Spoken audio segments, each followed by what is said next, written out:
recuerda que una de nuestras autoridades máximas dijo: no debemos ser guardaparques de los bosques para el imperialismo. ¿Qué está alentando con esas palabras? Que está bien nomás quemar el bosque, porque si uno se pone a defender el bosque, es una suerte de guardaparque del imperialismo. O sea, es realmente demencial ese discurso. Y no he escuchado ninguna autocrítica. Me hubiera gustado que tú les preguntes si han recibido una llamada del gobierno. ¿Y qué les ha dicho el presidente Evo Morales? ¿Qué les ha dicho el vicepresidente? No los llamó. Solo el gobernador, ¿no? Le llamó a la madre. Porque sigamos revisando. Los focos de calor, los incendios de bosques, la deforestación ha ido creciendo desde el 2012. En ese entonces 120.000 hectáreas. Subió a 300.000 hectáreas el 2016. O sea, ya había una tendencia hacia arriba. Ya habían estudios que mostraban que esto se debía, en primer lugar, al uso ganadero. En segundo lugar, a la agricultura comercial. Y estoy citando estudios de la FAO. Y sobre eso se aprueba una ley del etanol que plantea que se requieren 450.000 hectáreas más para caña de azúcar y soya. Y sobre eso, exportación de carne a la China. Y sobre eso, perdonazo a los que habían deforestado ilegalmente todos los años anteriores. Y sobre eso, una multa que es una burla al que quema ilegalmente una hectárea. Un pequeño propietario que deforesta ilegalmente una hectárea tiene que pagar de multa menos de 50 bolivianos. Esa no es una multa, es un incentivo. Y esa ley se aprobó este año, la ley 1171. Entonces, todo este conjunto de paquete de normas son los que llevan a esta situación de tragedia que estamos viviendo para los seres humanos, para comunidades que están siendo desplazadas, para los árboles. 40 millones de árboles quemados solo en el bosque seco Chiquitán. ¿Cuántos animales? En una estimación bastante grosera, pero muy conservadora. 1.200. Estaban señalando especies de animales vertebrados, según la Fundación. 1.200 especies que estarían amenazadas. Pero mi cálculo, algunos me han criticado, es que en una hectárea podemos encontrar unos 100 animales vertebrados como mínimo, entre mamíferos, anfibios, aves, incluso peces, porque hoy día hemos visto las imágenes de peces que han muerto calcinados en el agua por el calor. ¿Con ese cálculo estaríamos hablando de 200 millones de animales? Digo, si decimos 100 porque estamos hablando animales, de 2 millones de hectáreas. Sí, si decimos 100 animales vertebrados por hectárea, estamos hablando de 200 millones, ¿no?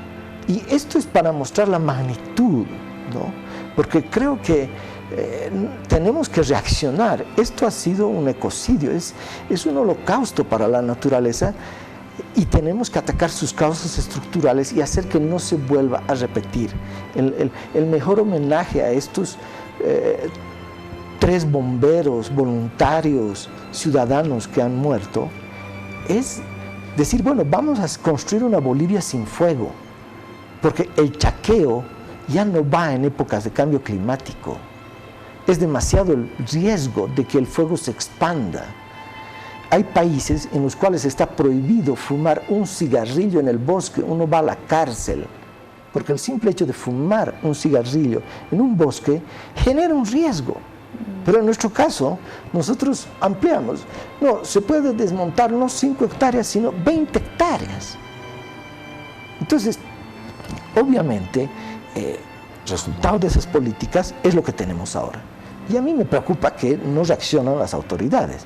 O sea, Evo, Álvaro, nos dicen, miren, disculpen, nos hemos equivocado, es lo mínimo que uno que debería decir.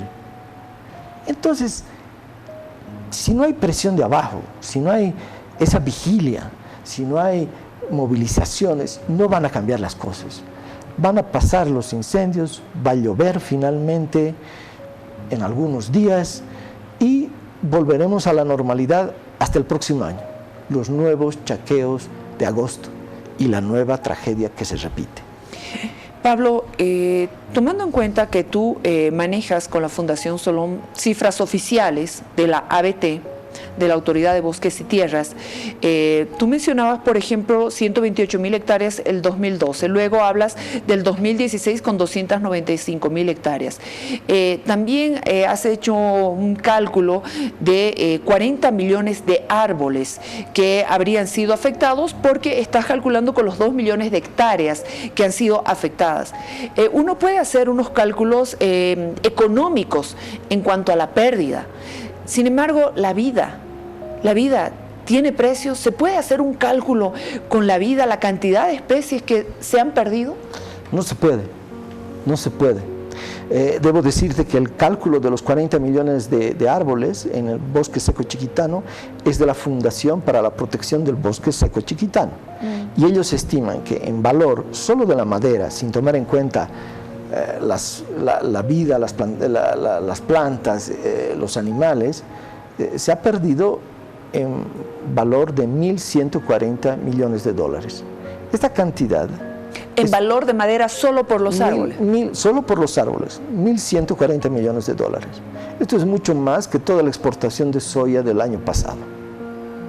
Entonces, es un pésimo negocio y además una afrenta a la vida querer convertirse en un país agroexportador, monoproductor, favoreciendo solamente a ciertas élites oligárquicas que son las que realmente manejan el negocio, ¿no? Y provocando este ecocidio y también la muerte de vidas humanas como las que estamos viendo. Cuando se amplía la frontera agrícola, Pablo, en ningún momento hemos visto que también haya ido creciendo como país productor de alimentos, por ejemplo, porque nosotros como bolivianos compramos más alimentos de los que producimos. Compramos a la Argentina, al Perú. Bueno, precisamente un dato muy interesante que plantea Enrique Ormachea, también en base a datos oficiales, es que si bien la producción de alimentos ha ido creciendo, su crecimiento ha sido bastante moderado, muy leve, pero la deforestación, por los datos de la ABT, de 120.000 a 300.000 el 2016 y ahora estaríamos hablando de más de 500.000 hectáreas de bosque, estamos hablando de que se ha cuadruplicado, mientras la producción agrícola apenas ha aumentado entre un 10-20% en este periodo.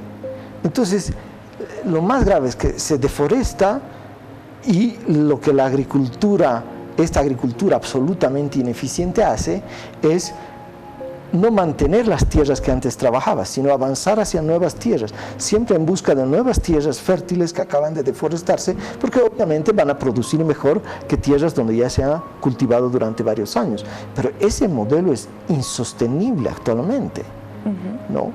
Entonces, yo creo que tenemos que ser radicales.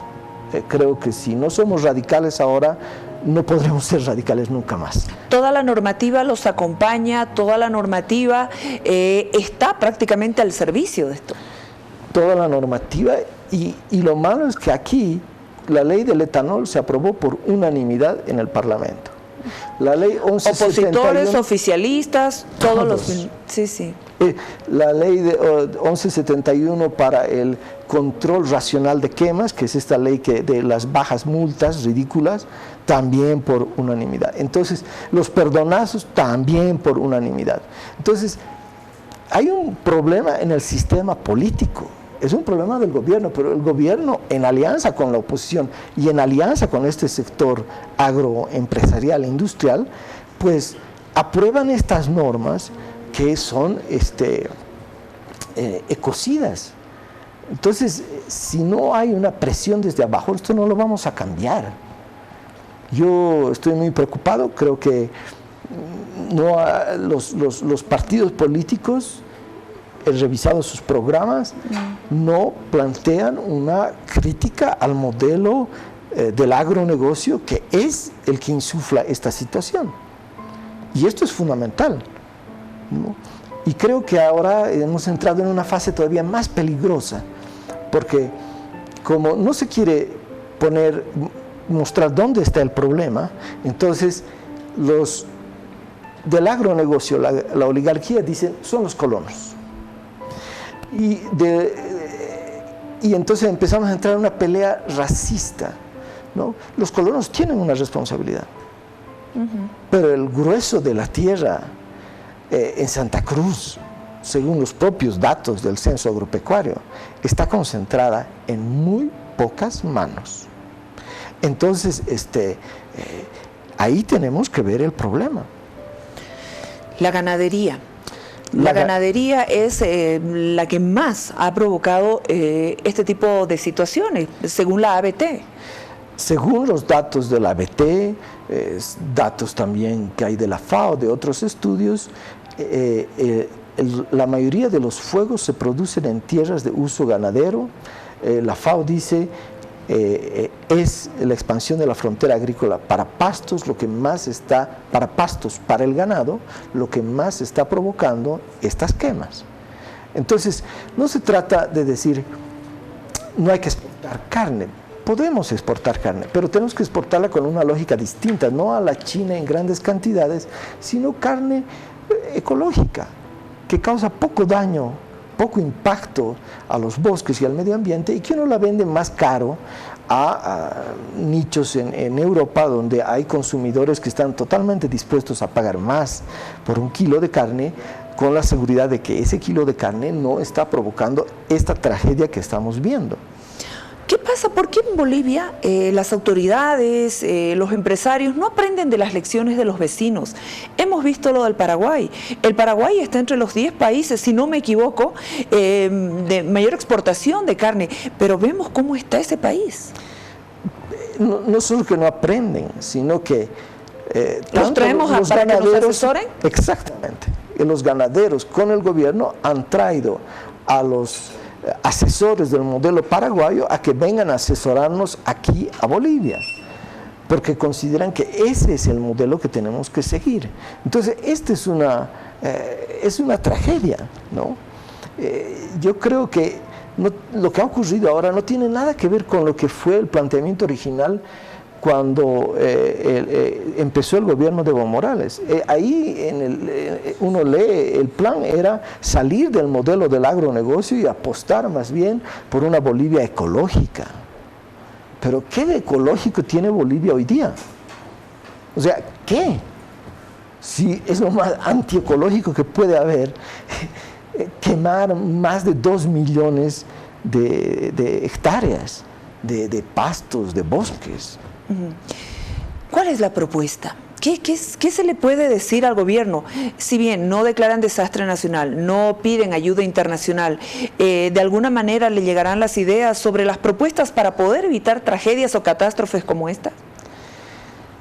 Yo creo que el gobierno sabe lo que tiene que hacer, pero no quiere romper su alianza con el agronegocio, porque sabe que lo que tiene que hacer es abrogar este paquete de leyes, frenar la exportación de carne a la China, tiene que revertir la ley del etanol y tiene que decir, bueno, ahora discutamos un nuevo modelo agrícola en Bolivia, porque este modelo nos lleva al suicidio, ¿no?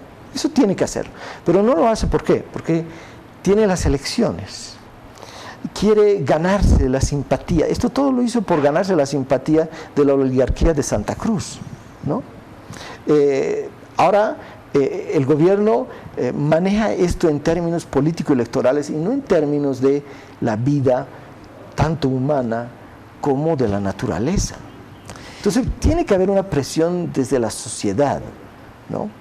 Por eso es que la próxima semana se va a inaugurar, no solo en Bolivia, sino a nivel mundial, se va a dar la más grande movilización mundial en la historia por el tema del clima. precisamente es esta imagen la que queremos compartir con ustedes. La movilización mundial por el clima. El 20 de septiembre tenemos y luego el 27 de septiembre, Pablo. Eso es lo que podemos hacer nosotros como ciudadanos, que no estamos entre los 2.000 voluntarios trabajando, haciendo. Es nuestra forma también de hacer algo por esto. Efectivamente, porque si no hay presión, el sistema político, el gobierno, los grandes poderosos a nivel económico no van a dar el brazo a torcer. Unos por razones de poder, otros por razones económicas. Por eso, a nivel internacional, Greta Thunberg nos dice, miren, si aquí los adultos no van a hacer nada, es tiempo de que salgamos nosotros, los niños, los estudiantes, porque ¿cuántos años son de que se discute este tema gravísimo del cambio climático y sin embargo no se toman las medidas? De ahí que esta movilización empiece el próximo viernes 20.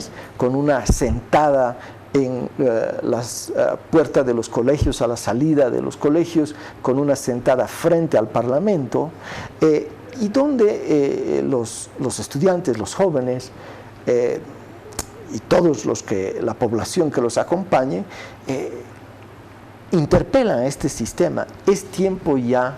¿Cuál es una de sus demandas a nivel internacional? Que se declare emergencia en el planeta. ¿No? Es decir, el tema es más grave aún de lo que vemos. Están hablando de una emergencia en todos los países. Hace unos días ha golpeado un huracán terriblemente el Caribe. Es uno de los huracanes más fuertes que se ha dado. Una velocidad casi de 300 kilómetros por hora. Si te choca un auto a 100 kilómetros por hora es gravísimo. 300 kilómetros por hora. Y esto está siendo provocado, agravado por el cambio climático y también por la deforestación. Entonces, es tiempo ya de que reaccionemos y tomemos medidas en serio por este tema. Gracias, Pablo, por habernos acompañado. Gracias por tu trabajo, por tu investigación. Gracias por la Fundación Solón. El 27 la concentración será en el atrio de la Universidad Mayor de San Andrés. Y bueno, estaremos todos, durante toda la semana estaremos con esta convocatoria, Pablo. Muchísimas gracias y solamente decirle a la población, yo lo único que quiero es que cuando tenga un nieto, el nieto me recuerde a mí como el abuelo que hizo algo cuando la casa grande se quemaba, y no como el abuelo que simplemente se sentó y no hizo nada cuando veía que se derrumbaba esta casa grande por el cambio climático. Podemos hacer algo, nosotros debemos hacerlo. Gracias, Pablo Solón. Nos vamos a ir a la pausa. Por favor, según datos de la Fundación Solón y la Fundación de Conservación del Bosque Chiquitano, en el incendio de la Chiquitanía habitan más de 1.200 especies de animales, entre ellas 50 de anfibios, 78 reptiles, 700 de aves, 124 de mamíferos, 300 de peces. Según los datos, como hemos podido conversar con Pablo Solón, estaríamos hablando de afectados como 200 millones de animales vertebrados en el incendio de la Chiquitanía. Algunos llegaron a un refugio, pero la mayoría quedó así. Por favor, con ustedes esta imagen y nos vamos a la pausa. María Elena Walsh, poeta argentina. Tantas veces me mataron, tantas veces me morí,